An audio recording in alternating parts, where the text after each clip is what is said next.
Oh, oh, oh, I'm dying. Okay, no, we're all good.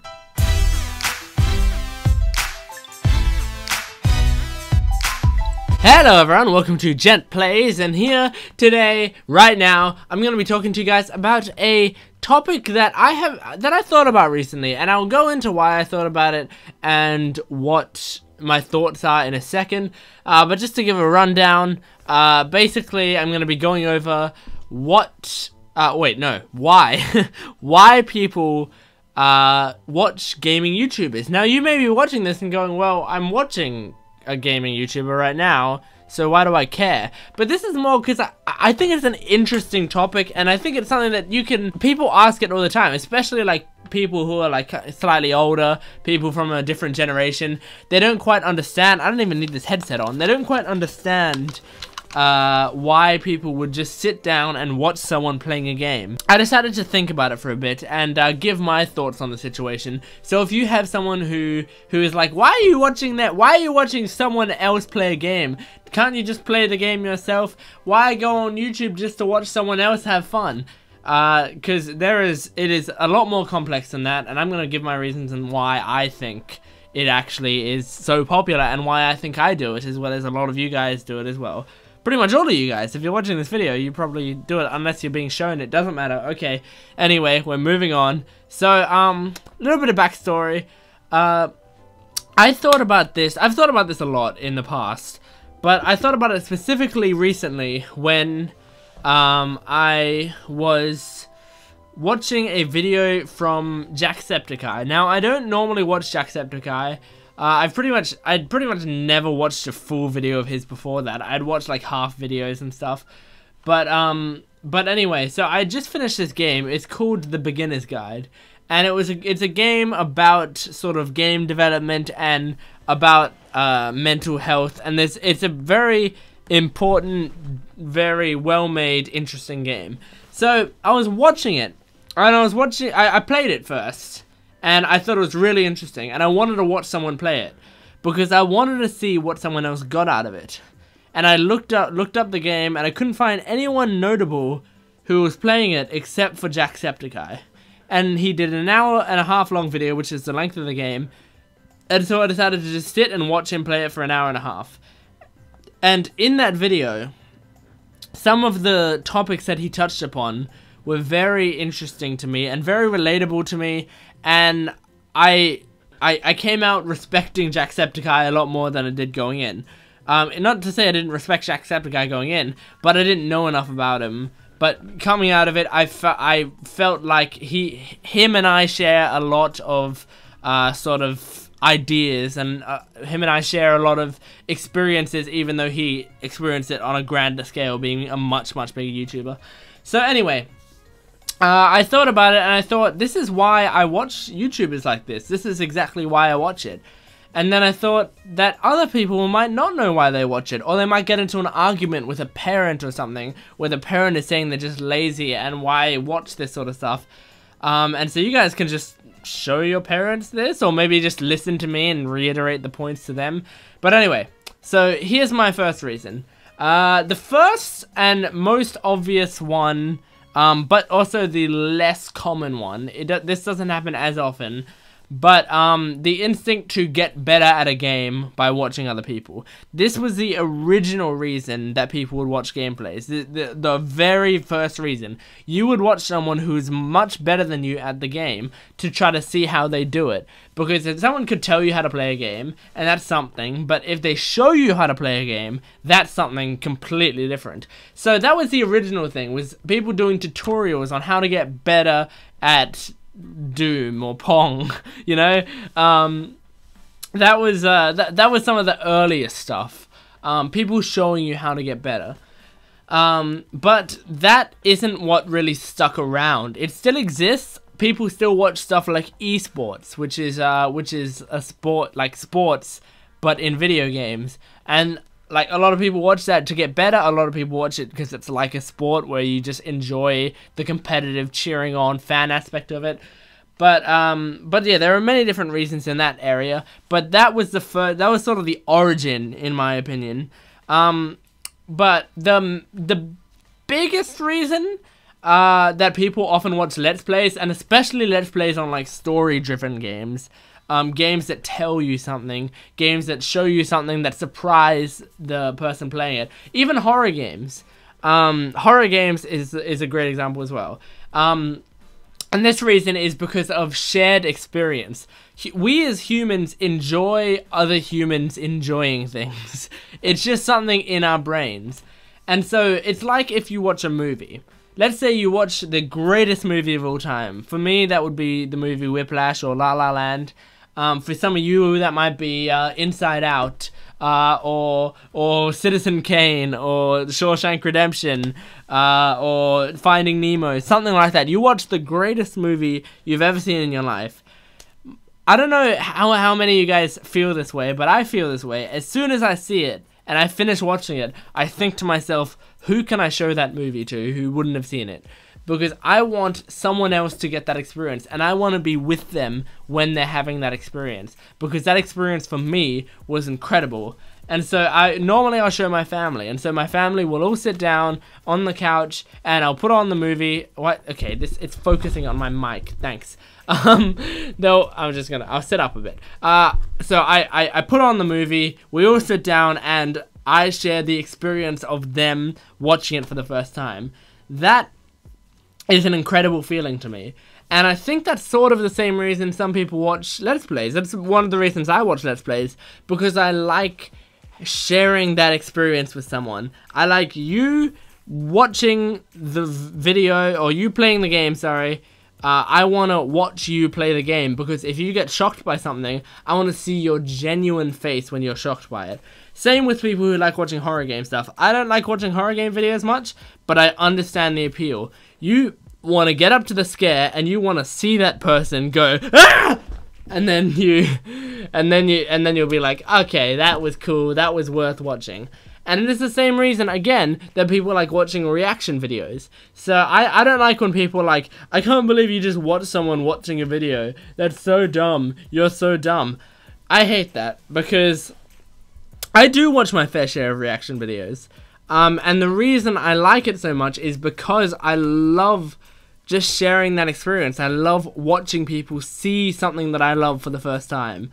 It's an incredible feeling. If there was, let's say on Netflix, it would have like a show, like Breaking Bad, and then it would have under it, like you could watch the episode, and then you could watch these 3 people watching the episode, and then you could watch these other people watching the episode, and I had that for every single episode. I would spend my whole days just watching people watch other things. I would just do that all day, because I enjoy it so much. I don't know why, I just do. I get so much joy out of watching that sort of stuff. And so I love reaction channels, and I hope reaction channels are here to stay, because so many people, well, not so many people, but there's a good amount of people out there who want reaction channels to die, and who want reaction channels to go away forever. But no other video can give me that same sort of experience of watching others have an experience, and I love it. I love it. Even if they don't react much, they don't have to talk the entire video, but even if they just laugh at a few jokes or something, that's I'm dying. Okay, no, we're all good. Even if that happens, yeah, that's all I need. Anyway, so that is the shared experience idea. Okay, third one, easiest one, funny things can happen. People watch gameplay YouTubers because often gameplay YouTubers are generally, they're trying to add humor to it. So they're generally funny. PewDiePie is funny. Dan TDM, I assume, is funny. I don't really watch much of him. Dennis is very funny. Sketch is very funny. You know, you watch gaming YouTubers because they generally add a humor to the situation. So it's like watching a stand-up routine. You could say watching a stand-up comedian is just watching someone go up on stage and talk to himself. And you're simplifying it, but that's all it is. But you enjoy it because it's funny, because the person is funny. What's the difference between that and watching someone sitting down to play a game and making jokes? No real difference there. In fact, there's more for you to be engaged with. So next thing, a connection to the person, because this is probably the biggest one. you build a connection to the person who owns that YouTube channel. Now you can see this from the amount of people who get to be like people's biggest fans on YouTube.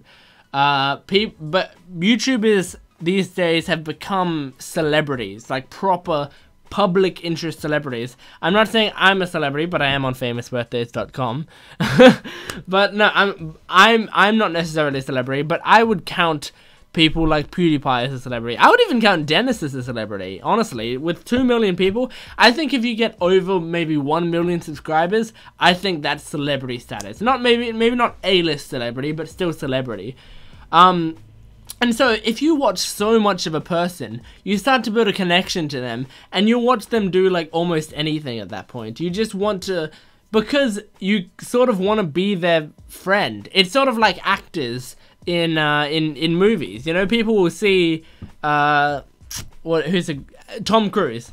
No, actually Tom Cruise is not a very good example. Let's say singers, actually. Singers are a better example.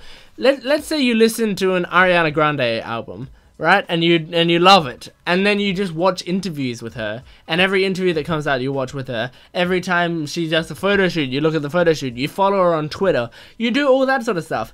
Why? Because you're not going to hear any new music when you're watching the interview, or when you're looking at the photos, or on the Twitter. Oh, gent. But you're not gonna get any new music, and you listen to her for the music, right? But because of the music, you've now built a connection to her, and that's what's important. That's what I'm talking about. And so YouTubers, you have the same connection to. You've watched them, you've seen what they do. I knocked over a bottle. You've watched them, you see what they do, you see all the stuff that they do. You build a proper loving, well, I guess it is kind of loving connection to them. And so when I started my Discord, which you can join my Discord by going to the link in the description below, so I get people who get really excited when I reply to them on Discord, because it's like they're conversing with someone that they have a connection with now. And they feel like they have a connection to me because they've watched me so much. And so I can imagine someone seeing me in real life and feeling like it's really weird. I'm a fan of Rooster Teeth, the YouTube channel, and they're on their own website. They're the creators of Red vs. Blue and Ruby and stuff like that. I'm a fan of them. I went to, what was it, Supernova? I think it was Supernova. Yeah, it was. I went to Supernova in Adelaide. And Rooster Teeth, 2 people from Rooster Teeth were there. There was Gus and Jordan from Rooster Teeth. If you watch Rooster Teeth, you might know who those 2 people are. So they were at Supernova, and I remember when I saw them for the first time, I saw them, and I was standing in line to get their autograph, and I was listening to their voices, and it was so weird, because I was like, I feel like I know this person incredibly well, but at the same time, hearing their voice in real life, it's strange. My ears aren't used to hearing it normally, and like, you know, I know that when I go up to them, I'm gonna look at them with recognition, and they're gonna look at me and have no idea who I am. I'm just some kid in a Power Ranger outfit. So yeah, it's this really strange thing, but it's beautiful. It's a beautiful thing. And anyway, finally, the final point that I have is games these days, well, games always, but games especially these days, being made to be shared. Shared experience is now a part of how they're developing games. A lot of games are incorporating Twitch into them. Like PlayerUnknown Battlegrounds, you can link your Twitch account straight away. What's it? Jackbox Party Pack, you can play with people who are watching at the same time. And there's hundreds and thousands of other examples of this. But even just playing story games are now made so that you can play them, but then also people will want to watch you play it. It is not only entertaining to play, it is entertaining to watch someone play. And that is just happening more and more every single day. It's great. It's really great. It's something that that wasn't as much of a factor a long time ago. But as time's gone on, we've realized that this is a new art form. This is something really interesting, and I'm so happy it exists in our world, because it seems like something that would be such a niche, would be such a small thing that only a small amount of people would enjoy, but it turned out to be this huge thing, this hugely big business that creates celebrities and is very profitable. It makes people rich. It creates people like PewDiePie who are just as big as someone like who's someone relatively big but not too big. I don't know. I can't think of any examples of someone who's like medium big. I don't know. No, I'm not gonna try. Linkin Park. Someone like PewDiePie would be bigger than people like Linkin Park, I would think. But people still know who Linkin Park are, and people still know who PewDiePie are. So yeah, that I think I've babbled on enough. Those are my opinions on the matter. That is what I think are the main reasons that people watch gaming YouTubers. Now, I know this video was a lot of talking. It was purely talking. It was just me sitting down and saying, I'm going to talk. It probably won't be edited much, so there won't be any cuts. So it'll just be me talking straight. But the point is, I wanted to get this out to you guys. So I know, I doubt many people watch this. I sincerely doubt that. I think this will be a low viewed video. But I wanted you guys to sort of get this as another perspective type thing. Like I did a video a few weeks ago or a week ago or something that was, why do YouTubers use clickbait? And I explained to you, I sat down with you, I explained it to you in as normal terms as I can. I explained it as simply as I possibly could, but also I tried to go into the complexities of it and why it happens. And I think I did a pretty good job, and a lot of you guys told me you loved that sort of interesting behind the scenes stuff that I was talking about. So I'll try to do more stuff like that in the future. But until then, just make sure to subscribe, and thanks for watching. I hope you guys enjoyed this. If you want more videos like this, let me know down in the comment section below. Go to all my links in the description below as well. And tell me your opinions on this matter. Tell me what you think about why people watch gaming YouTubers. Tell me if you like this sort of video. Tell me if you want me to do more interesting videos about me talking about why things exist, what's happening in the world. Not what's happening in the world. I don't know anything about that. But anyway, and also, this is a fidget spinner. And thank you for watching. I love you guys so much. Have a great day. Peace. Mwah!